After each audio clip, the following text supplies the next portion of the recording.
Welcome to మహా news. అడ్డంగా book అయినటువంటి అనంతబాబు తప్పించుకునేటువంటి ప్రయత్నం చేస్తున్నాడు. ప్రజల చెవిలో పూలు పెట్టేందుకు ప్రయత్నం చేస్తున్నాడు. మీడియా నుంచి తప్పించుకునేందుకు ప్రయత్నం చేస్తున్నాడు. ఇటువంటి ప్రయత్నాలన్నిటికీ చెక్ పెట్టడానికే మహా న్యూస్ ఉంది. మరి మహా న్యూస్ నిన్న వేసినటువంటి కథనాలపైన అతను చెప్పినటువంటి అంశాలను ఒక్కసారి పరిశీలిస్తే కామపిశాసి ఒక కామందుడు ఏ విధంగా తప్పించుకునేటువంటి ప్రయత్నం చేస్తున్నాడు, ఆ కామందుడి యొక్క ఆలోచనలు ఏ విధంగా ప్రజలను డైవర్ట్ చేసే విధంగా అతను తప్పించుకునేటువంటి ప్రయత్నం చేస్తున్నాడు అనేటువంటి వాటన్నిటినీ కూడా ఎండగట్టేటువంటి ప్రయత్నం చేస్తున్నాము. అతను ఏదైతే చేసినటువంటి అక్రమాలని తప్పించుకునేందుకు, అతను చేసినటువంటి ఒక సెక్సువల్ హెరాస్మెంట్ని తప్పించుకునేందుకు అతను చేసినటువంటి ఆ వీడియో ఏదైతే ఉందో ఆ వీడియో నుంచి, ఆ వీడియోతోటే నేను సమాధానం చెప్తాను. ఒక్కసారి ఆ వీడియోని ప్లే చేయండి. ఈరోజు ఉదయం నుంచి కూడా ఒక ఫేక్ వీడియో పెట్టి ఒక 2 తోక టీవీల్లో రకరకాలుగా లేనిది ఉన్నట్టుగా ఏముందో ఏం లేదో తెలియని పరిస్థితి. ఫస్ట్ నమస్కారం పెట్టాడు, సంతోషం. నమస్కారం అనంతబాబు. తోక టీవీలు అన్నారు. ఎవరు తోక టీవీలు? నువ్వు జగన్మోహన్ రెడ్డి తోక, పెద్దిరెడ్డి తోక, సాయిరెడ్డి తోక, జక్కంపూడి రాజా తోక, లేకపోతే నువ్వు అందరికీ తోకవి నువ్వు. అందుకనే నువ్వు ఎన్ని అరాచకాలు చేసినా, నువ్వు ఎన్ని అన్యాయాలు చేసినా, నువ్వెన్ని హత్యలు చేసినా, నువ్వెన్ని దోపిడీలు చేసినా నిన్ను తోక కాబట్టే నిన్ను వాళ్ళందరూ కూడా కాపాడుకుంటూ వస్తున్నారు. అందుకనే నువ్వు వికృతమైనటువంటి అన్యాయాలు, వికృతమైనటువంటి చేష్టలు చేస్తూ ఉన్నావు అనేటువంటి దాన్ని గమనించుకోవాలి. తోక అనేదానికి నువ్వే ప్రథమమైనటువంటి తోక. అసలు నువ్వు రాజకీయంగా ఏ విధంగా ప్రవేశించావు? తోక. నువ్వు ఏ విధమైనటువంటి ఆలోచనలతో వచ్చావు? తోక. నువ్వు చేసినటువంటిది ఏంటి? నువ్వు ఒక జనరల్ సామాజిక వర్గం వ్యక్తి అయ్యుండి నువ్వు ఎస్టీ సర్టిఫికేట్ తీసుకొని ఒక ఎంపీటీసీగా జడ్పీటీసీగా పనిచేసి కులాన్నే నువ్వు తప్పుదావ పెట్టించినటువంటి తోకవి నువ్వు. అన్యాయమైనటువంటి రాజకీయాలు నడిపినటువంటి తోకవి నువ్వు అనేటువంటి దాన్ని గుర్తుపెట్టుకోవాలి. మాట్లాడేటప్పుడు నోరు జాగ్రత్తగా పెట్టుకొని మాట్లాడాల్సినటువంటి అవసరం ఉంటుంది. తోక అని కూడా మళ్ళీ చెప్తాను. ఇంకొకసారి మళ్ళీ ఫస్ట్ నుంచి ప్లే చేయండి.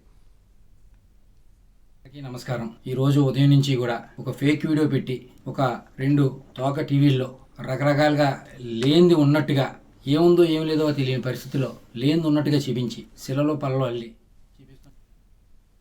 ఏంటి?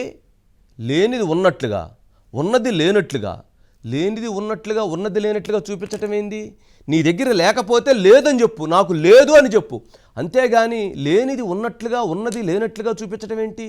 నువ్వు చూపించావు, నువ్వు జిప్పోడ తీసి చూపించావు, నువ్వు ఆ వీడియోలో చూపించి నువ్వు రెడ్ హ్యాండెడ్గా దొరికింది నువ్వేమన్నా లేనిది ఉన్నట్లుగా ఎందుకు చూపిస్తారు?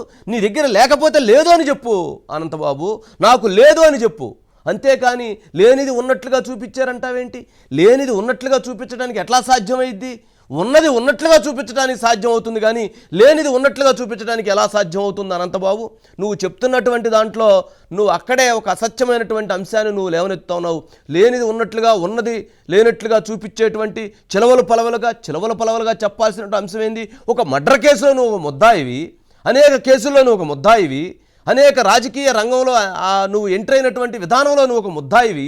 మరి నువ్వు ఈ రకమైనటువంటి ఎలిగేషన్స్ చేయటం ఏంది? లేనిది ఉన్నట్లుగా అంట. ఏమీ లేదు, లేకపోతే లేదని చెప్పు. ఈ వార్త ఏటో మానేస్తాం. Next continue. అతను వాయిస్ కంటిన్యూ. కొన్ని టీవీ ఛానల్ చూశాను. ఆ టీవీ ఛానల్ పరిస్థితి చూసి దాని గురించి మీ అందరికీ చెప్దాని ఉద్దేశంతో ఈరోజు మీ ముందుకు ఇలా వచ్చా. గత 6 నెలలుగా నాకు కొన్ని ఫేక్ కాల్స్ వస్తూ ఉన్నాయి అన్నోన్ నెంబర్ నుంచి. నేను కొన్నిసార్లు ఎత్తలేదు, ఒకసారి ఎత్తే హలో అనగానే వెంటనే వాట్సాప్ కాల్ చేస్తాను ఫోన్ పెట్టేశారు. వాట్సాప్ కాల్ చేసి చేయడంతోనే నేను ఎత్తిన వెంటనే మీ వీడియో నా దగ్గర ఉంది, మీరు మర్యాదగా మాకు డబ్బులు ఇవ్వండి, ఇవ్వకపోతే ఆ వీడియో బయట పెడతాం అని చెప్తే, ఏం చేసుకుంటే చేసుకో, ఏ వీడియో నా దగ్గర ఏముండదు, మీ దగ్గర నాది అటువంటి వీడియోలు ఏమి ఉండవు, మీరు ఏం చేసుకుంటే చేసుకోండి నేను చెప్పాను. చెప్తే వెంటనే ఒక వీడియో పెట్టి వాట్సాప్లో నేను చూస్తాను కానీ మళ్ళీ డిలీట్ చేసాడు. తీరా ఆ వీడియో చూస్తే ఒక ఫంక్షన్ ఏంటి 6 నెలలుగా ఒక నెంబర్ నుంచి ఫేక్ కాల్ అంట. అది ఫేక్ కాల్ అని ఎలా తెలిసింది? ఆ ఫేక్ కాల్ చేస్తేనంట తర్వాత వాళ్ళకు వీడియో పంపించారంట. ఆ వీడియో ఓపెన్ చేయబోతే అంట డిలీట్ చేశారంట. మళ్ళీ తీరా ఆ వీడియో చూశారంట. పెద్ద పూలు ఏమైనా తెచ్చి పెట్టండి, పెద్ద పూలు ఏమైనా తెచ్చి పెట్టండి. చెవుల్లో పెద్ద తామర పూలు, ఇంకేమన్నా ఉంటే పెద్ద పూలు ఏమన్నా తెచ్చి పెట్టండి. ఆయనంట వీడియో ఓపెన్ చేయబోయాడంట. వీడియో ఓపెన్ చేయబోతే డిలీట్ చేశారంట. వీడియో డిలీట్ చేస్తే మరలా ఆ వీడియో తీరా చూశాడంట. వీడియో డిలీట్ చేసిన తర్వాత తీరా ఎలా చూస్తాడండి అంటే వీడియో చూశానని చెప్పాలి, అంతేగాని వీడియో ఓపెన్ చేసి చూడబోతే వీడియో డిలీట్ చేశాడంట. తీరా వీడియో చూస్తేనే ఉన్నా దాంట్లో ఏం చెప్తారో చూడండి. ఇది ఇంకొక విచిత్రమైనటువంటి అంశం, అదొకసారి ప్లే చేయండి. నెక్స్ట్ కంటిన్యూ చేయండి. ఒక ఫ్రెండ్ తాలూకా వాళ్ళ అబ్బాయి పుట్టినరోజు అయితే విషయం చెప్పమని వీడియో కాల్ చేస్తే వీడియో కాల్లో విషయం చెప్పాను. దాన్ని కొంచెం వీడియో కట్ చేసి దానికి ప్రైవేట్ పార్ట్లు యాడ్ చేసి ఫేక్ వీడియో తయారు చేసి నన్ను బ్లాక్మెయిల్ చేసి తద్వారా వాళ్ళు డబ్బులు గుంజుదామని ప్రయత్నం చేశారు. ఏంటి, ఒక ఫ్రెండు వాళ్ళ అబ్బాయికి పుట్టినరోజు విషెస్ చెప్పడం కోసం ఈయనకి ఫోన్ చేశారంట. ఆ వీడియో కాల్లో అంట ఈయన విషెస్ చెప్తుంటేనంట దాన్ని రికార్డ్ చేసి అందుట్లో ప్రైవేట్ పార్ట్స్ పెట్టి ఆ వీడియోని బయటికి పంపారంట. ఏమన్నా కొంచెమన్నా చెప్పేదానికి కొంచెమన్నా పద్ధతి ఉండాలి. ఎవరైనా వీడియో కాల్ చేస్తే ఆ వీడియో కాల్ పిల్లవాడికి విషెస్ తెలియజేస్తారు, లేదా ఆ పిల్లవాడికి సంబంధించినటువంటి అభినందనలు తెలియజేస్తారు తప్ప అంతేకాని అని చెప్పి ముద్దులు పెడతారా? లేదు, ఆ వీడియో ఎత్తుకొని బాత్రూంలోకి వెళ్తారా? ఆ వీడియో ఎత్తుకొని బాత్రూంలోకి వెళ్ళి జిప్పులు తీస్తారా? వీడియోకి వెళ్ళి జిప్పులు తీసి మీ ప్రైవేట్ పార్ట్స్ని చూపిస్తారా? అదే మీరు చెప్పేది? అదే మీరు చెప్పేటువంటి రాజకీయం? అదే మీరు ప్రజాప్రతినిధులుగా ఉండి మీరు మాట్లాడేటువంటి సంస్కారం? మరి ఆయనంట ప్రైవేట్ పిల్లవాడు ఫోన్ చేస్తే పిల్లవాడికి విషెస్ చెప్పమని చెబితేనంట విషెస్ చెప్పడానికి విషెస్ చెప్పాడంట. విషెస్ చెప్పిన వ్యక్తి అయితే అక్కడ విషెస్ ఉంటాయి, అంతేగాని అతను లేచి బాత్రూమ్కి వెళ్ళి ప్రైవేట్ పార్ట్స్ చూపించిన ఆ వీడియో కూడా ఇప్పుడు ప్లే చేస్తాను. ఒకే ఒక్క అంశంతో ఆగుతున్నా. ఒరిజినల్ వీడియో ప్లే చేస్తే గనక జనం అతను రాళ్లతో కొడతారు ఆ ప్రాంతంలో. అందుకని ఆ వీడియో ప్లే చేయట్లేదు. అందుకే ప్లే చేయట్లేదు. అంత జుగుప్సాకరమైనటువంటి వీడియో, అంత నీచమైనటువంటి వీడియో. అది దానికి మళ్ళీ చిన్న పిల్లవాళ్ళు బర్త్డే విషెస్ని అడ్డం పెట్టుకుంటారా? చిన్న పిల్లవాళ్ళ పుట్టినరోజు వేడుకలకి విషెస్ చెప్పడానికి ఫోన్ చేస్తే ఆ వీడియోని మార్ఫింగ్ చేశారట. ముందేమన్నా వీడియో ఓపెన్ చేయబోతే డిలీట్ చేశారన్నారు. తీరా ఆ వీడియో చూస్తేనేమన్నా ఆ వీడియోలో అంట ఈయనకు సంబంధించినటువంటి విషెస్ చెప్తున్నట్టు. ఎంత అమాయకత్వంగా ప్రజలను పిచ్చోళ్ళని చేయాలనుకుంటున్నారండి, మీడియాను పిచ్చోళ్ళని చేయాలనుకుంటున్నారు, నాకైతే అర్థం కావట్లేదు. నెక్స్ట్ అక్కడి నుంచి ప్లే చేయండి. ప్రయత్నించి ఎన్నో రకాలుగా థ్రెట్ చేశారు. నేను ఎక్కడ కూడా, ఎందుకంటే నేను తప్పు చేయలేదు, నా అటువంటి వీడియో లేవు కాబట్టి నేను ధైర్యంగా మీరు ఏం చేసుకుంటారంటే చేసుకున్నాను. అలా చాలాసార్లు చేసి ఇంకా ఎటు నేను లొంగపోవడంతో ఒకసారి ఫోన్ చేసి, సరే ఏదో తప్పు జరిగిందండి, ఇంకెప్పుడు ఇటువంటి చేయం, మీరు మాకు కొంచెం హెల్ప్ చేయండి, ఇక్కడతో ఇది వదిలేస్తాం, ఏదో తప్పు రేటో చేసాం, మాకు మా వాళ్ళకి బాగాలేదు, హాస్పిటల్లో ఉన్నారని సాయం చేయమంటే డబ్బులు సాయం చేశాను. ఒకసారి పెళ్ళి అంటే సాయం చేశాను, ఒకసారి ఎవరో చనిపోయారంటే సాయం చేశాను, మానవత దృక్పథంతో చేశాను. అలాగే అది ఆసరాగా తీసుకుని వాళ్ళు మళ్ళీ నన్ను ఏంటండి వాళ్ళు బెదిరించారంట, ఆయన్ని ఎమ్మడబడ్డారంట. ఆయన ఏమన్నా దానికి సంబంధించిన దానికి ఎక్కడా కూడా ఆ వీడియోస్కి సంబంధించినటువంటి దాంట్లో తప్పు చేయలేదు కాబట్టి అతను భయపడలేదట. తర్వాత వాళ్ళు ఫోన్ చేసి తప్పు అయిపోయింది, మాకు పెళ్ళి ఉంది, డబ్బులు కావాలంటే డబ్బులు ఇచ్చాడట. మానవత దృక్పథం. తర్వాత మళ్ళీ వాళ్ళ ఇంట్లో ఎవరో చనిపోయారంటే మళ్ళీ డబ్బులు ఇచ్చాడంట. తర్వాత మళ్ళీ ఇంకో దేనికో డబ్బులు ఇచ్చాడంట. అంటే ఒక వ్యక్తి బెదిరించి ఒక వ్యక్తి నీ దగ్గర డబ్బులు తీసుకోవాలని చెప్పి నేను భయభ్రాంతులకు గురి చేస్తే, నీది ఒక ఫేక్ వీడియో పెట్టి, నీది ఒక మార్ఫింగ్ వీడియో పెట్టి డబ్బులు గుంజాలని చెప్పి ప్రయత్నం చేస్తే, నువ్వు ఆ అంశానికి సంబంధించినటువంటి అంశాలకు పోలీస్ స్టేషన్ కంప్లైంట్ ఇవ్వకుండా, లేక వాళ్ళ మీద కఠినమైనటువంటి చర్యలు తీసుకోకుండా, లేక వాళ్ళు నిన్ను ఇబ్బంది పెట్టినటువంటి వాళ్ళు పాపం వాళ్ళకేదో పెళ్లి ఖర్చులకనో లేదా చనిపోయారనో లేదా ఇంకొక దానికనో అని చెప్పని పుట్టినరోజు ఫంక్షన్కనో డబ్బులు అడిగితే ఈయన డబ్బులు ఇచ్చాడట. దానికి మానవతా దృక్పథం. ఏంటి మానవతా దృక్పథం? ఒక దళిత యువకుడు సుబ్రహ్మణ్యాన్ని అత్యంత కిరాతకంగా కొట్టి చంపటం, అది మానవతా దృక్పథమా? ఎంతోమందిని వేధించటం మానవతా దృక్పథమా? నియోజకవర్గంలో ఉన్న ప్రజలను భయభ్రాంతులకు గురి చేయటం మానవతా దృక్పథమా? దోపిడీలు చేయటం మానవతా దృక్పథమా? ల్యాండ్ మాఫియాలు చేయటం మానవతా దృక్పథమా? ఏది మానవతా దృక్పథం? ఆయనంట మానవతా దృక్పథంతో డబ్బులు ఇచ్చాడంట. ఎంతమందికి ఇచ్చారు? ఎప్పుడు ఇచ్చారు? ఎంతమందికి దానం చేశారు మీ మానవతా దృక్పథంతో? ఏమి చెప్పారండి? వామ్మో వామ్మో వామ్మో వామ్మో. నెక్స్ట్ మళ్ళీ బ్లాక్మెయిల్ చేయడం మొదలెట్టారు. డబ్బులు ఇస్తారా, నేను వీడియో బయటమా, లేదా మీ ప్రత్యర్థులకి ఇస్తే మాకు చాలా డబ్బులు వస్తాయి అని నన్ను బ్లాక్మెయిల్ చేయడం మొదలెట్టారు. నేను ఎటువంటి నాకు సంబంధం లేనివాడిని మీకెందుకు డబ్బులు ఇవ్వాలి? నేను డబ్బులు ఇవ్వను, మీరు ఏం చేసుకుంటారో చేసుకోండి. అవి కూడా మానవతా దృక్పథంతో మీరు అడిగారు కాబట్టి మీకు ఇచ్చా. నేను మాత్రం ఇచ్చే పరిస్థితి లేదని చెప్పడంతో సరే అయితే మీ రాజకీయ ప్రత్యర్థులకు ఇచ్చుకుంటామని వెళ్ళిపోయారు. అలా కొన్ని రోజులు నాకు మెసేజ్లు పెట్టారు, చాలా నెల రోజుల వరకు పెట్టారు. సుమారుగా 6 నెలలు నాకు నరకం చూపించారు, చాలా రకాలుగా వేధించారు, ఎన్నో రకాలుగా ఇబ్బంది పెట్టారు. తర్వాత నేను ఎప్పుడైతే ఏమన్నానో మీ ప్రత్యర్థులకి ఇస్తామని అన్నట్టుగానే ఆ వీడియో పట్టుకెళ్ళి ప్రత్యర్థులకి ఇచ్చారు, మా రాజకీయ ప్రత్యర్థులకి. ఆ ప్రత్యర్థులు అందరూ కూడా సోషల్ మీడియాలో రకరకాలుగా ఆ ఫేక్ వీడియోని, ఏదైతే డీప్ ఎడిటెడ్ ఫేక్ వీడియో, ఆ ఫేక్ వీడియోని అందరూ వైరల్ చేయడం, కొన్ని టీవీ ఛానల్లో అదే దానికి చెలలో పల్లలో అల్లించి చూపించడం, ఇటువంటి పరిస్థితులు ఇవాళ చూసాం. అందుకని గతంలోనే నేను జూన్ 1వ తారీఖునే ఇటువంటి నాకు థ్రెట్టింగ్ కాల్ వస్తున్నాయని అప్పటి సీఏ ఒక నెంబర్ ఇచ్చి ఆయన సీఏ గారికి కూడా చెప్పడం జరిగింది. దీని మీద వెరిఫై చేసి నాకు ఫేక్ వస్తున్నాయి, ఎవరో ఏంటని కూడా చెప్పిన వాళ్ళగా కూడా చెప్పాను. అప్పుడు తర్వాత తదనంతరం ఈ మధ్యకాలంలో బాగా నన్ను వేధించడం మొదలెడితే అప్పుడు వెంటనే నేను మన ఎస్పీ గారికి, ఏఎస్పీ గారికి చెప్పడం జరిగింది. రిటర్న్గా పోలీస్ స్టేషన్లో కూడా కంప్లైంట్ ఇచ్చాను. దానికి సంబంధించిన అన్ని డాక్యుమెంట్లు ఇమ్మన్నారు. ఈ 6 నెలల్లో మాకు వాళ్ళకి జరిగిన ట్రాన్సాక్షన్ ప్రతిదీ కూడా అన్నీ కూడా పోలీసు వాళ్ళకి సమర్పించాను. దాని మీద ఎంక్వైరీ చేసి తగు న్యాయం చేయమని కోరడం జరిగింది. నిజం ఇవ్వాలి కాబట్టి రేపన్నా తెలిసింది.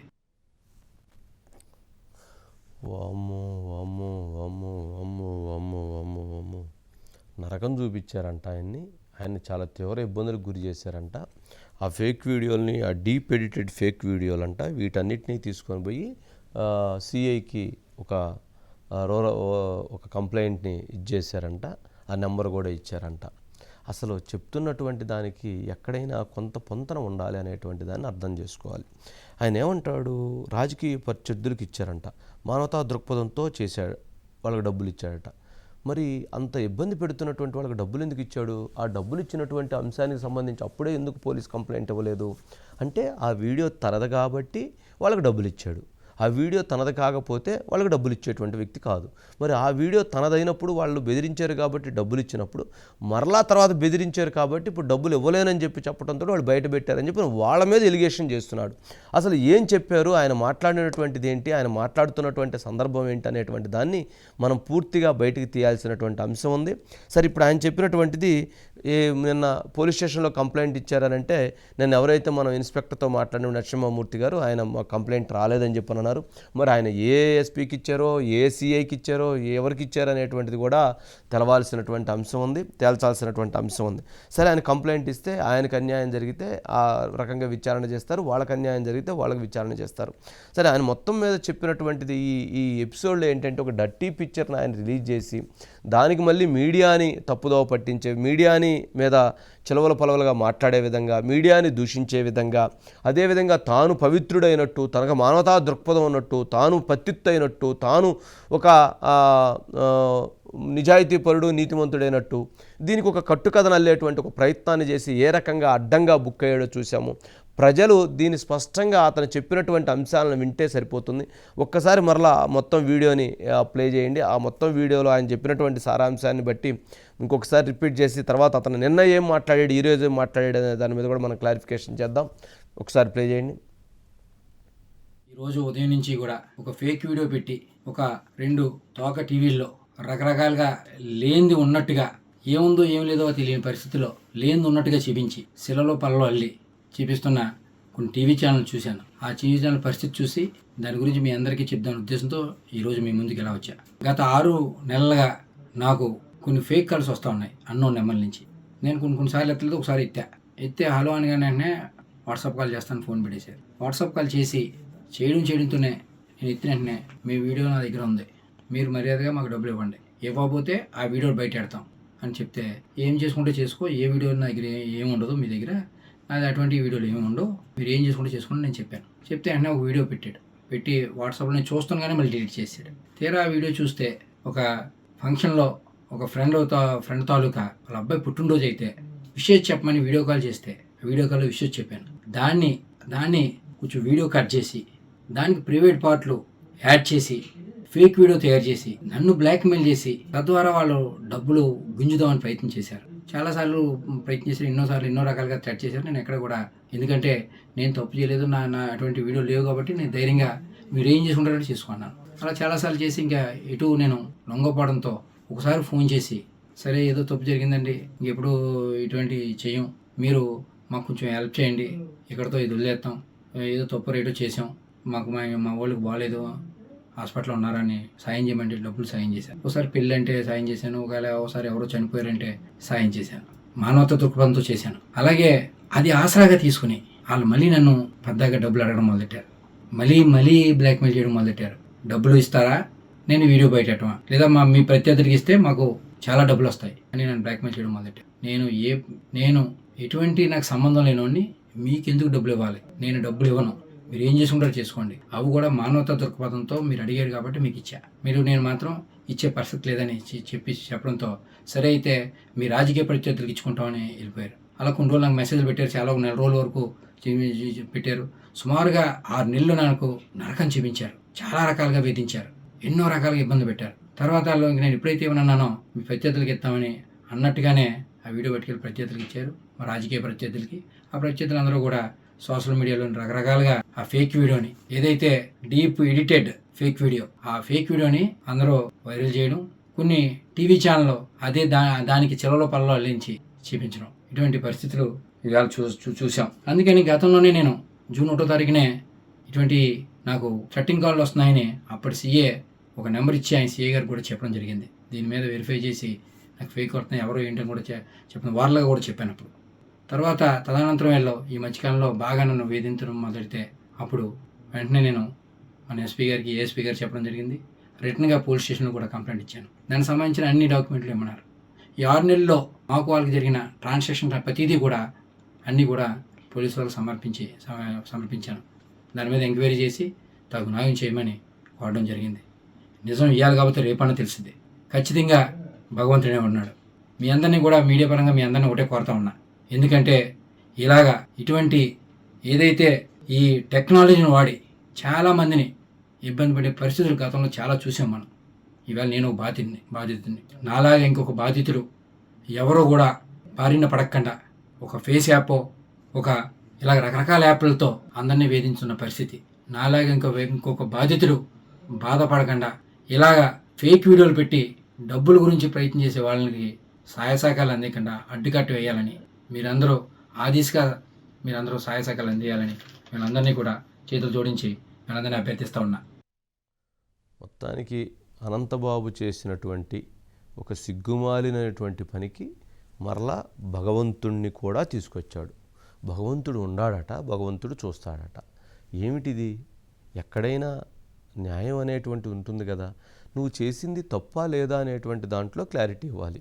నువ్వు చేసినటువంటి దాంట్లో వాళ్ళు నిజంగా బ్లాక్మెయిల్ చేసి నిన్ను ఇబ్బంది పెట్టుంటే నువ్వు ఆ రోజు కంప్లైంట్ 6 నెలల క్రితమే లేదా 6 నెలలప్పుడే కంప్లైంట్ ఇచ్చినట్లయితే, లేదా డబ్బులు అడిగినప్పుడు కంప్లైంట్ ఇచ్చినట్లయితే, లేదా డబ్బులు ఇస్తున్నప్పుడు కంప్లైంట్ చేసినట్లయితే, లేదా డబ్బులు ఇచ్చిన తర్వాత కంప్లైంట్ చేసినట్లయితే, లేదా డబ్బులు ఇచ్చే తర్వాత మరలా వాళ్ళు నీకు ఫోన్ చేసినప్పుడు కంప్లైంట్ చేసినట్లయితే అప్పుడు నీవు నిజాయితీపరుడు అయ్యేవాడివి, వాళ్ళని శిక్షించేదానికి అవకాశం ఏర్పడేది. అలా కాకుండా నువ్వు ఏం చేసావు, మరి వాళ్ళకి డబ్బులు ఇచ్చావు, నిన్ను బెదిరించి నిన్ను బ్లాక్మెయిల్ చేసినప్పుడు డబ్బులు ఎలా ఇస్తావు? ఆ వీడియో నీది కానప్పుడు అసలు నువ్వు ఎలా ఇస్తావు? సరే నువ్వు ఇచ్చావు అనుకుందాం, ఆ వీడియోకి సంబంధించినటువంటి దాంట్లో మరలా వాళ్ళు నిన్ను బెదిరించారని చెప్పని నువ్వు మళ్ళీ ముందుకు వెళ్ళావు. ఇది ఒక అంశం. రెండో అంశం, అసలు ఆయన ఏం చెప్తున్నాడు అనే దానికి ఇక్కడ మనం ఎవరైనా ఒక వీడియో కాల్ మనం మాట్లాడతాం, ఒక ఫ్రెండ్ తోటి ఎవరితో మాట్లాడతాం. మన ఇద్దరం మాట్లాడుకున్నటువంటి వీడియో కాల్, ఫ్రెండ్ తోటి మాట్లాడిన వీడియో కాల్, ఆ వీడియో కాల్ని నేను రికార్డ్ చేస్తే నేనన్నా బయటికి తీయాలి, లేదంటే ఆ ఫ్రెండ్ వాళ్ళన్నా బయటికి తీయాలి. అంతేగాని మేమిద్దరము ఆ వీడియో కాల్ను బయటికి తీయకుండా థర్డ్ పార్టీ వ్యక్తి ఆ వీడియో కాల్ని రికార్డ్ చేసి ఆ వీడియో కాల్లో మన ఇద్దరం మాట్లాడుకుని రికార్డ్ చేసి, అందుట్లో ముద్దులు పెట్టేది రికార్డ్ చేసి, ప్రైవేట్ పార్ట్స్ ఇప్పదీసి చూపించేది రికార్డ్ చేసి, దాన్ని మళ్ళీ ఎడిట్ చేసి దాన్ని మళ్ళీ వదిలిపెడతారా? ఇది ఎలా సాధ్యం? ఇద్దరం మాట్లాడుకున్నటువంటి వీడియో కాల్ని, పుట్టినరోజు విషెస్ చెప్పినటువంటి వీడియో కాల్కైతే ఇద్దరు మాట్లాడుకున్నటువంటి దాన్ని వీళ్ళిద్దరి మధ్య ఉంటుంది వీడియో కాల్ రికార్డింగ్ చేసుకుంటే. అంతేగాని మూడో వ్యక్తి, ఎవరో సంబంధం లేని వ్యక్తి, ఎవరో ఆ వ్యక్తి, ఇప్పటివరకు ఎవరో ఆ వ్యక్తి చెప్పట్లా, ఎవరు బెదిరించారో చెప్పట్లా, ఎవరు మాట్లాడారో చెప్పట్లా, ఎవరికి డబ్బులు ఇచ్చాడో చెప్పట్లా, ఎవరు వాళ్ళో చెప్పట్లా, ఎవరు వాళ్ళని ఇది చేసాడో చెప్పట్లా, అది మాత్రం చెప్పట్లా. ఎందుకు? మరి ఇలాంటి వీడియోలు ఇంకా ఎన్ని ఉన్నాయో, ఇలాంటి వీడియోలో వెనక దాగి ఉన్నటువంటి వ్యక్తులు ఎవరో, లేదా ఇలాంటి పాపాలు ఇతనితో పాటు ఇంక ఎవరు చేశారో, ఆ పాపాల్లో ఎవరెవరి భాగస్వామ్యం ఉందో అనేటువంటిది కూడా తేలాల్సినటువంటి అవసరం ఉంది. సరే, ఇప్పుడు ఆయన ఏమన్నాడు? వీడియో కాల్ చేశారు, అందుకని విషెస్ చెప్పడానికి అన్నారు. వీడియో కాల్ చేశారా లేదనేది ఇప్పుడు ఆయన ఒకసారి ఆ వీడియో ప్లే చేయండి. ఇంట్లో ఆయన మాట్లాడుతున్నాడు. ఆయన ఇల్లు అది, అతని ఇల్లు. ఎవరి ఇల్లు అది? అనంతబాబు ఇల్లు. అది అక్కడ తెలిసినటువంటి వాళ్ళందరికీ కూడా అనంతబాబు ఇల్లు. ఆయన ఫోన్ మాట్లాడుతూ లెగిసి వెళుతున్నాడు. చూడండి, విషెస్ చెప్పేటువంటి వ్యక్తి అయితే అక్కడ కూర్చొని పుట్టినరోజు విషెస్ చెప్తాడు, అంతేగాని లేచి వెళ్ళడు కదా. లేచి వెళ్తున్నాడు. చూడండి, లేచి వెళుతూ ఉన్నాడు. ఎక్కడికి వెళ్తున్నాడు? బాత్రూమ్కి వెళ్తున్నాడు. బాత్రూమ్కి వెళ్తున్నాడు. అడుగు వెళ్ళాడు లోపలికి, బాత్రూంలోకి వెళ్తున్నాడు. చూడండి, బాత్రూంలోకి వెళ్తున్నటువంటిది. అక్కడికి వెళ్ళాడు. ఇక అక్కడికి వెళ్ళి బాత్రూంలోకి వెళ్ళి అది బర్త్డే విషెస్ చెప్పటం అట. అది బర్త్డే విషెస్ తెలియజేయటం అట. అంటే బర్త్డే విషెస్ చెప్పేటప్పుడు హాల్లో కూర్చొని చెప్తారా, లేక బాత్రూంలోకి వెళ్ళి బర్త్డే విషెస్ చెప్తూ జిప్పులు తీస్తారా? ఏంటిది అరాచకం? ఏంటిది సిగ్గులేనితనం? దీన్ని మరలా కప్పిపుచ్చుకునేందుకు మరలా నేనేమీ తెలవదు, నేను పత్తిత్తుని, నేను అమాయకుణ్ణి, నేను శుద్ధపూసని ఎవరికి చెప్తారండి? మీరు చెవుల్లో పూలు పెడుతున్నారా ఏంటి? మీరు సిగ్గు ఎగ్గు ఉండాలండి సమాజానికి. మీరు ఇట్లాంటి నీతులు చెప్పేటప్పుడు ఒక బాధ్యత కలిగినటువంటి ఒక ఎమ్మెల్సీ స్థానంలో ఉండి, ఒక రాజకీయ పార్టీలో ఒక కీలకమైనటువంటి వ్యక్తి అయ్యుండి మీరు చెప్పేది ఇవా? ఎక్కడి నుంచి వెళ్ళాడండి? హాల్లో నుంచి మాట్లాడుకుంటూ హాల్లో నుంచి లేచి ఆయన బర్త్డే విషెస్ అని చెప్పని లోపలికి వెళతాడా? ఏంటిది? ఆయన బర్త్డే విషెస్ అయితే లేచాడు. చూడండి, బర్త్డే విషెస్ అయితే ఎక్కడ చెప్పాలి? హాల్లో కూర్చొని చెప్పాలి. లేచి ఎక్కడికి వెళ్తున్నాడు? అడుగు వెళ్తూ ఉన్నాడు. వెళ్ళాడు. ఎక్కడికి వెళ్ళాడు? బాత్రూంలోకి వెళ్ళాడు. బాత్రూంలో డోర్ వేశాడు. అక్కడికి వెళ్ళి ఏం చేస్తున్నాడు? మరి బర్త్డే విషెస్ అవా? అలా చెబుతారా బర్త్డే విషెస్ అలా చెప్తారా? చిన్నపిల్లలకు బర్త్డే విషెస్ అలా చెప్తారా? ఇది ఇంకొక కేసు, ఇది ఇంకొక క్రిమినల్ కేసు, 100% ఇది ఇంకొక క్రిమినల్ కేసు. ఆ కేసు సంగతి పక్కన పెడితే ఈ కేసులో నేను చిన్నపిల్లలకి బర్త్డే విషెస్ ఇలా చెప్తాను, లేదా బర్త్డే విషెస్ సంబంధించినటువంటి దాంట్లో ఇదంతా జరిగింది అని ఏదైతే చెప్తున్నాడో ఇది ఇంకొక కేసు, ఇది ఇంకొక దుర్మార్గమైనటువంటి కేసు, చిన్నపిల్లల్ని ఇచ్చేసినటువంటి కేసు. వీడియో తీసేయండి, ఇంకో వీడియో వేయండి.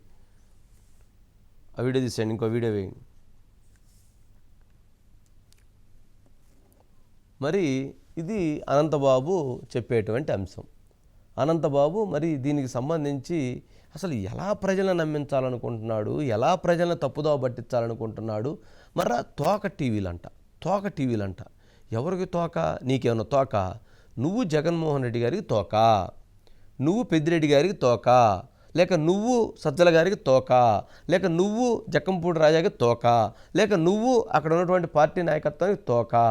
అందుకనే నువ్వు తోకవు కాబట్టే నువ్వు ఎంత సిగ్గుమాలిన పని చేసినా, నువ్వు ఇంత ఎదవ పని చేసినా, ఇంత నీచ పని చేసినా, ఇంతటి కామందుడి వలె నువ్వు ఇంతటి అఘాయిత్యాలకు పాల్పడినా, అందుకనే నిన్నింతవరకు పార్టీ నుంచి సస్పెండ్ చేయలేదు మీ పార్టీ. అందుకనే నువ్వు తోకవు కాబట్టే నీ పార్టీ వెనకేసుకొస్తుందనేటువంటి అనుమానాలు ప్రజల వైపు నుంచి వ్యక్తమవుతున్నాయి. అందుకనే మీకు రంపచోడవరంలోనో, రాజమండ్రిలోనో, కాకినాడలోనో, గోదావరి జిల్లాల్లో అందుకే నీ దిష్టి బొమ్మను దగ్ధం చేస్తున్నారు. అందుకే నీ దిష్టి బొమ్మలు దగ్ధం చేసి ప్రజలందరూ రోడ్ల మీదకి వచ్చి నిరసన ప్రదర్శన తెలియజేస్తున్నారు. నీ అరాచకాలు బయటకు వస్తున్నాయని చెప్పని ప్రజలు బయటికి తెచ్చి నీ అరాచకాల గురించి ప్రజలు తెలియజేస్తున్నారు.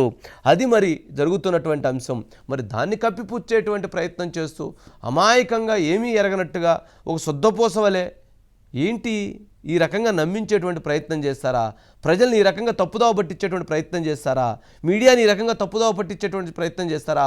ఇన్వెస్టిగేషన్ ఏజెన్సీని తప్పుదోవ పట్టించేటువంటి ప్రయత్నం చేస్తారా?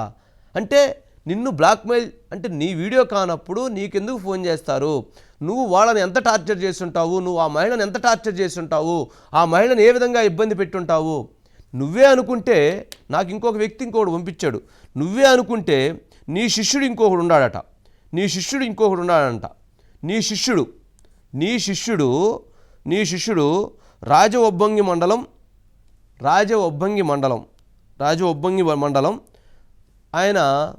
ఆయనకు సంబంధించింది.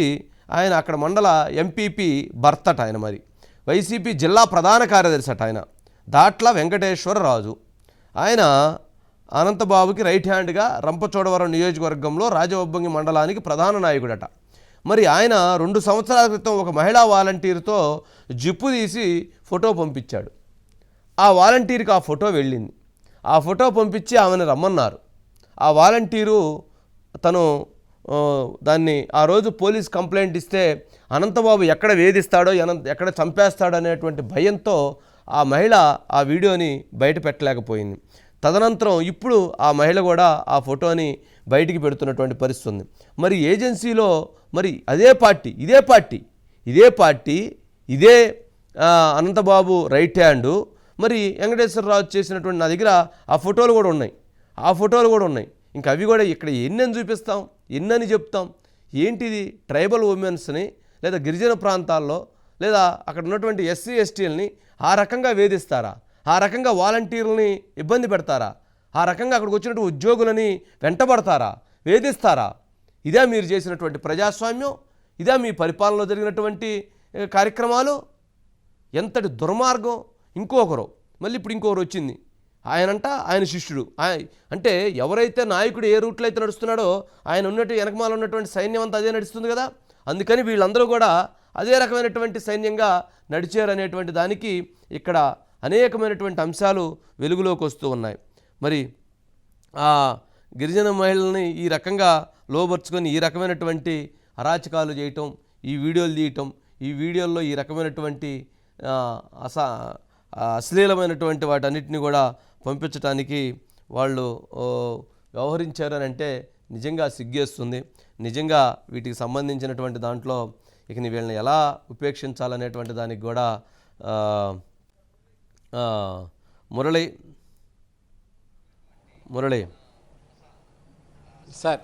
Sir good afternoon. ఏంటి మొత్తానికి ఆయన చెప్పినటువంటి ఆ వీడియో చూసిన తర్వాత మరీ సిగ్గేస్తుంది. చెప్పకుండా ఉన్నా బాగుండేది. మరి ఆయనకి ఎవరు సలహాలు ఇస్తున్నారో, ఎవరు మాట్లాడిస్తున్నారో, ఎవరు ఆ వీడియోలను చేయమని చెప్తున్నారు, కానీ ముందు వాళ్ళకు బుద్ధి లేనట్లుంది. సైలెంట్గా ఉంటే ఇప్పుడు మళ్ళీ దీనికి కౌంటర్ ఇవ్వాల్సిన పరిస్థితి ఉండేది కాదు. అంతవరకు చర్చ జరిగేది. మళ్ళీ ఇప్పుడు దానికి కౌంటర్ ఇచ్చి దాన్ని మరి సరిదిద్దుకునేటువంటి ప్రయత్నం చేసి మళ్ళీ మనల్ని విమర్శించి మళ్ళీ దాన్ని తప్పుగా పట్టించేటువంటి ప్రయత్నం చేశారు. కాబట్టి మరలా ఇప్పుడు ఉతికి ఆరేయాల్సి వస్తుంది. మరి ఈసారి కనుక ఇంకొక వీడియో వస్తే నేను రావాల్సి వచ్చింది రంపచోడవరం. నేను రంపచోడవరం కనుక వస్తే ఎలా ఉండిద్దో ఒక్కసారి గతంలో మీ వాళ్ళని అడగండి. నేను కనుక అక్కడికి వస్తే కనుక అప్పుడు చెప్తా అసలు ఏంటి మీరు చేసినటువంటి అన్యాయాలు, అక్రమాలు గత 15-17 సంవత్సరాలుగా మీరేమేం చేశారనేటువంటిది ఒక్కొక్కటి తవ్వి తన్నించి ప్రజల చేత తన్నించిన దాకా ఊరుకునేటువంటి పరిస్థితి ఉండదు. మరి ఆ నెక్స్ట్ వీడియో కోసం ఎదురు చూస్తున్నాం. ఏంటి మురళి, మరి ఏంటిది అసలు ఏంటిది? సార్ ఎక్కడ కూడా అనంతబాబు చేసినది తప్పని కానీ వైరల్ను వీడియో అవుతున్నది మార్ఫింగ్ అని చెప్పే ప్రయత్నం కన్నా కూడా ఏదో నిన్న మహాన్యూస్లో ప్రచారం అయింది దాది తప్పు అని చెప్పుకునే ప్రయత్నం చేశాడు తప్పితే అసలు ఆ వీడియో అవాస్తవం ఎక్కడ అతను చెప్పలేదండి. దాన్ని ఎక్కడ ఖండించలేదండి. అంటే ఇది కావాలనే కొన్ని ఛానల్స్ నన్ను అల్లరి చేస్తాయని చెప్పడానికి మళ్ళీ బయటకు వచ్చినట్టుగా కనిపిస్తుందండి. ఎందుకంటే నిజంగా అతను తప్పు చేయకపోతే దాన్ని క్లియర్ కట్గా ఎవరైతే ఆ వీడియోను బయట పెట్టినట్టు ఇందాక మీరు చెప్పారు, పెడితే ఇతనైనా బయట పెట్టాలి, లేకపోతే అవతల మాట్లాడిన వాళ్ళని బయట పెట్టాలి. వాళ్ళ పేరు బయట పెట్టి ఇంకో నాకు పలానా నెంబర్ నుంచి ఫోన్ వచ్చింది, పలానా మహిళ నాతో మాట్లాడింది, వాళ్ళకి మానవత్వంతో వాళ్ళ ఇంట్లో ఎవరో చనిపోయినప్పుడు నేను ఇంత డబ్బు ఇచ్చాను, లేకపోతే వాళ్ళకి మానవత్వంతో నేను పెళ్ళి అయినప్పుడు ఇంత డబ్బులు ఇచ్చాను, ఇతను బయట పెట్టుకుంటే ఇతను సచ్చీలుడని కొంతవరకు నమ్మవచ్చాను. అంటే సచ్చీలుడని పూర్తిగా నమ్మటానికి కూడలేదని గతంలో ఇతని చరిత్ర ఉంది కాబట్టి. ఇప్పటికీ కూడా ఎవరికి డబ్బులు ఇచ్చాడో ఎవరు ఇతనితో మాట్లాడారని చెప్పకుండా ఇతను దాస్తున్నాడంటే ఖచ్చితంగా అది పూర్తి స్థాయిలో 100% వాళ్ళిద్దరి మధ్య ఒక కాన్వర్సేషన్ అయితే జరిగిందండి. ఆ కాన్వర్సేషన్లో భాగంగానే ఈ వీడియో బయటకు వచ్చింది. ఇప్పటికీ అతను బయటికి చెప్పలేకపోతున్నాడు. అంటే జరిగిన తప్పుని బయటికి చెప్పుకొని ఇంకా పూర్తి తప్పు కాబట్టి. ఇంకొకటి సార్, మీతోటేమో కొద్ది రోజుల క్రితం కంప్లైంట్ ఇచ్చాను అన్నాడు, 6 నెలల క్రితం వేధింపులు వచ్చినాయి అన్నాడు. కానీ ఆయన చాలా క్లియర్ కట్గా చెప్పాడు, జూన్ 1వ తేదీన అప్పుడు సీఏ గారికి కంప్లైంట్ చేశాను అని.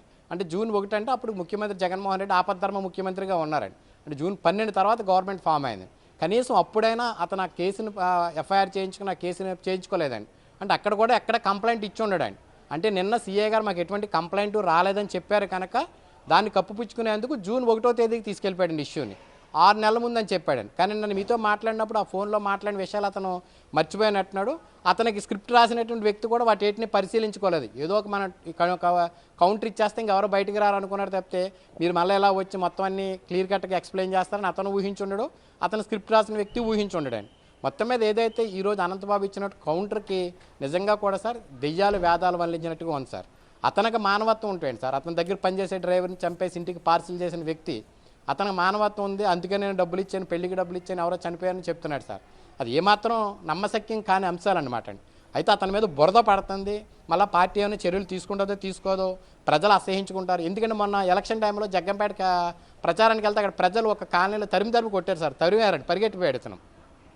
ఇది కూడా మళ్ళీ బయటకు వస్తే అసలు ఎక్కడికి వెళ్ళలేము, బంధువుల్లోకి వెళ్ళాం, చుట్టాల్లోకి వెళ్ళాం అనే ఒక భావనతోటి ఏదో కప్పుపుచ్చుకునే ప్రయత్నంలో భాగంగా ఆ వీడియో చేసినట్టుగా కనిపిస్తుంది సార్. అయితే నిన్న వచ్చిన వీడియోలో చాలా క్లియర్ కట్గా ఎక్కడ మార్ఫింగ్ లేదండి, చాలా క్లియర్ కట్గా అతను నడిచిన వీడియో కంటిన్యూగా ఉంది, ఎక్కడ కట్ చేసినట్టు కానీ ఎక్కడ ఉన్నట్టుగా లేదండి. అయితే ఇప్పటికైనా పోలీసులు దీని మీద కేసు నమోదు చేయాలి. కనీసం అంటే మహిళ ఎవరైతే ఉన్నారో ఆ మహిళ బయటికి రావడానికి అనేక ఇబ్బందులు ఉండొచ్చండి, కుటుంబపరమైన ఇబ్బందులు ఉండొచ్చు, లేకపోతే అనంతబాబు గత హిస్టరీ తెలుసు కాబట్టి ఇతను ఏదైనా చేస్తాడని భయభ్రాంతులకు గురై బయటికి రాకపోవచ్చు. అందుకే ఆమె బయటికి రాకపోయినప్పటికీ కూడా కనీసం ఇప్పటికైనా. సతీష్ లైన్లో ఉన్నాడు మురళి, సతీష్ ఉన్నట్టున్నాడు. సతీష్, ఓకే సరే. ఈ మొత్తం ఎపిసోడ్లో ఈ జరుగుతున్నటువంటి దాంట్లో ఎక్కడైతే ఒక ఆయన చెప్పినటువంటి కామెంట్స్, ఆయన చెప్పినటువంటి అంశాలను పరిశీలించిన తర్వాత 100% ఎవరికైనా నమ్మకం లేకపోతే అతను వీడియో చేసిన తర్వాత ఇక పూర్తిగా అతనదే ఆ వీడియో అనేటువంటి నమ్మకానికి ప్రజలు నిశ్చయంగా వచ్చేయవచ్చు, రాజకీయ పార్టీలు కూడా వచ్చేయవచ్చు. అయితే ఇక్కడ అనంతబాబుని ఈ ఒక్క ఎపిసోడ్తో చూస్తారా, గతంలో జరిగినటువంటి అనేక అంశాలతో చూస్తారా అంటే, ఎవరైతే ఒక రాజకీయ నాయకుడిగా ఉన్నటువంటి వ్యక్తి దొంగ సర్టిఫికెట్లు పెట్టుకొని, ఒక జనరల్ కేటగిరీలో ఉన్నటువంటి వ్యక్తి ఒక ఎస్టీ ట్రైబ్గా అతను ఒక దొంగ సర్టిఫికెట్ సృష్టించుకొని ఒక ఎంపీటీసీగా జెడ్పీటీసీగా అతను 10 సంవత్సరాల క్రితం అటువంటి రాజకీయాన్ని నడిపాడనంటే అతను ఎటువంటి అరాచకాలకి వేదిక అయ్యాడు, అతను ఎటువంటి ఆలోచన బుద్ధితో వ్యవహరిస్తాడనేటువంటి దాన్ని అక్కడ నుంచే ఆయన రాజకీయ నేపథ్యం చూసుకోవాలి. మరి అలాంటి వచ్చినటువంటి రాజకీయ నేపథ్యంతో వచ్చినటువంటి వ్యక్తి తర్వాత ఎమ్మెల్యేలని గెలిపించడంలో, ఆ ఎమ్మెల్యేలను తన గుప్పెట్లో పెట్టుకోవడంలో, ఆ ఎమ్మెల్యేలను హెరాస్మెంట్ చేయటంలో, ఆ ఎమ్మెల్యేలని ఇబ్బంది పెట్టడంలో అతను ఎంతటి తెగింపుకు దిగజారాడు అనేటువంటి దాన్ని కూడా అర్థం చేసుకోవాలి. మరి అదేవిధంగా ఆయనకు ఉన్నటువంటి ఒక ప్రైవేటు సైన్యం, వాళ్ళు మరి ఎటువంటి గంజాయి వ్యాపారాలు చేస్తున్నారా, లేకపోతే అక్కడ మైనింగ్ వ్యాపారాలు చేస్తున్నారా, లేకపోతే క్వారీ వ్యాపారాలు చేస్తున్నారా, లేదా ఆక్వా వ్యాపారం చేస్తున్నారా, లేదైతే ఎటువంటి సెకండ్ బిజినెస్లు చేస్తున్నటువంటి వాళ్ళందరూ కూడా ఒక మాఫియా గ్యాంగ్ తయారయ్యి వాళ్ళు కూడా ఇటువంటి వీడియోలనే, ఇటువంటి మహిళల్ని వేధించటం, మహిళల్ని వెంటబడటం, అక్కడ ఉన్నటువంటి వాళ్ళని చెరబట్టడం అనేటువంటివి చాలా అంశాలు ఇంకా బయటికి రావాల్సినటువంటివి చాలా ఉన్నాయి. దీనిపైన ప్రభుత్వం చాలా సీరియస్గా ఎంక్వైరీ చేస్తే కనుక చాలా వీడియోస్, చాలా అంశాలు బయటకు వస్తాయి. ఎందుకంటే నిన్న చూసాం, అతను దిష్టిబొమ్మ దగ్ధం చేస్తున్నటువంటి దృశ్యాలను చూడవచ్చు. నిన్న ఎక్కడైతే ఆ ప్రాంతంలో, ఆ రంపచోడవరం ప్రాంతంలో ప్రజలు బయటకు వచ్చి ఆయన దిష్టిబొమ్మ దగ్ధం చేస్తున్నారు, ఎవరిది? అనంతబాబుది. అంటే అతని మీద ఎంత కోపం ఉందో ప్రజల్లో, అతను చేసినటువంటి వ్యవహారాలు ఎంత దుర్మార్గమైనటువంటి వ్యవహారాలు ఉన్నాయనేటువంటిది కూడా ప్రజలకు అర్థమవుతుంది. మరి ఈరోజు కూడా రంపచోడవరం ఆయన నియోజకవర్గంలోనే ఆయన మీద ర్యాలీ చేస్తున్నారు, ఆయన డిస్ట్రిక్ట్ దగ్ధం చేస్తున్నారు, నిరసన ప్రదర్శన చేస్తున్నారు. మరి గోదావరి జిల్లాలో కూడా అటువంటి కార్యక్రమాలు ఆయన మీద జరుగుతున్నాయి. మరి మంచివాడైతే ఎందుకు జరుగుతాయి? అతను చేసినటువంటిది నిజంగా అంటే దీని మీద లోతైనటువంటి దర్యాప్తు జరగాలి. రాజకీయాల్లో ఇలాంటి వ్యక్తుల యొక్క ప్రభావం ఎంతటి తీవ్ర నష్టాన్ని చేకూరుస్తుంది, రాబోయేటువంటి రాజకీయాల్లోకి వచ్చేటువంటి వాళ్ళకి ఇలాంటి వ్యక్తులను చూసినప్పుడు ఎంతటి భయం వేస్తుంది, ఉద్యోగులకి ఇలాంటి వ్యక్తులను చూసి, కామందులను చూసి ఎంత భయం వేస్తుంది, వాలంటీర్లను ఏ రకంగా వాళ్ళు హింసించారు, వేధించారు అనేటువంటిది కూడా, ఇవన్నీ కూడా బయటికి రావాల్సినటువంటి అంశాలు ఉన్నాయి. Satish sir good evening. Good evening Satish. ఏంటి ఈ మొత్తం అంటే అతను చెప్పినటువంటి వీడియోని చూసిన తర్వాత మీకేమనిపించింది?